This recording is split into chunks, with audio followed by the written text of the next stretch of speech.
BRS party working president KTR పిలుపు మేరకు లగచల రైతులపై కాంగ్రెస్ ప్రభుత్వం తీరును నిరసిస్తూ బీఆర్ఎస్ పార్టీ ఆందోళన చేపట్టారు. కరీంనగర్ నగర బీఆర్ఎస్ పార్టీ అధ్యక్షులు చల్లా హరిశంకర్ ఆధ్వర్యంలో చేపట్టిన ఈ నిరసనలో జిల్లా అధ్యక్షులు జీవి రామకృష్ణారావు ముఖ్య అతిథిగా హాజరై అంబేద్కర్ విగ్రహానికి పూలమాల వేసి ఘన నివాళులర్పించారు. అనంతరం లఘుచల రైతులపై కేసులు ఎత్తేసి వెంటనే విడుదల చేయాలంటూ అంబేద్కర్ విగ్రహానికి వినతి పత్రం సమర్పించారు. భారత రాజ్యాంగంపై ప్రమాణం చేసి అధికారంలోకి వచ్చిన కాంగ్రెస్ ప్రభుత్వం అడుగడుగునా రాజ్యాంగాన్ని కాలరాస్తుందని మండిపడ్డారు. భారత రాజ్యాంగాన్ని నిర్మించి బాబాసాహెబ్ గారు ఇప్పటికీ 75 సంవత్సరాలు అవుతున్నది.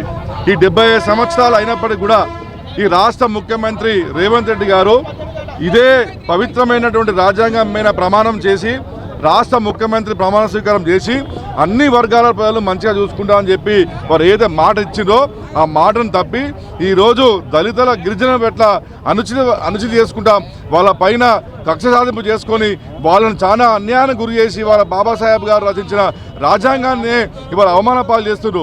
దానికి నిర్మూల సాక్ష్యము ఈరోజు తన సొంత నియోజకవర్గం కొడంగల్లో లగర్చెల గ్రామంలో అక్కడ ఉన్నటువంటి దళిత గిరిజనుల భూములు తాతలు ముత్తాతల నుంచి వారు దున్నుకుంటున్నటువంటి వ్యవసాయ భూములను వారు ఈరోజు బలవంతంగా లాక్కొనే కాకుండా వారి హక్కుల కోసం వారు పోరాడితే వాళ్ళను ఘోరంగా జైలు పాలు చేసి బేడీలేసి తీవ్రమైనటువంటి అన్యాయం జరుగుతున్నది.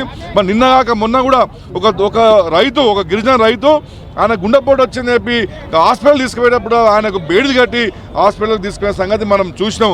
ఈరోజు మేము బాబాసాహెబ్ అంబేద్కర్ గారికి విజ్ఞప్తి చేస్తున్నాము. మా యొక్క వినతి పత్రం ద్వారా బాబాసాహెబ్ అంబేద్కర్ గారు మీరు రచించినటువంటి రాజ్యాంగ స్ఫూర్తికి వ్యతిరేకంగా ఈ రాష్ట్ర ముఖ్యమంత్రి రేవంత్ రెడ్డి గారు పనిచేస్తున్నారు. ఆయనకు ప్రభుత్వానికి కొంచెం వివేకం ప్రదర్శించండి, తెలివితేటలు వచ్చే విధంగా ఆయనను కోరండి. అదేవిధంగా ఈ యొక్క ప్రజలను ప్రత్యేకంగా గిరిజన దళితులను మంచిగా చూసుకోమని చెప్పి ముఖ్యమంత్రి గారికి కనువిప్పు చేయాలని చెప్పి కూడా ఇవాళ మేము భారత రాష్ట్ర సమితి కరీంనగర్ జిల్లా శాఖ తరఫున ఇచ్చినాము. మరి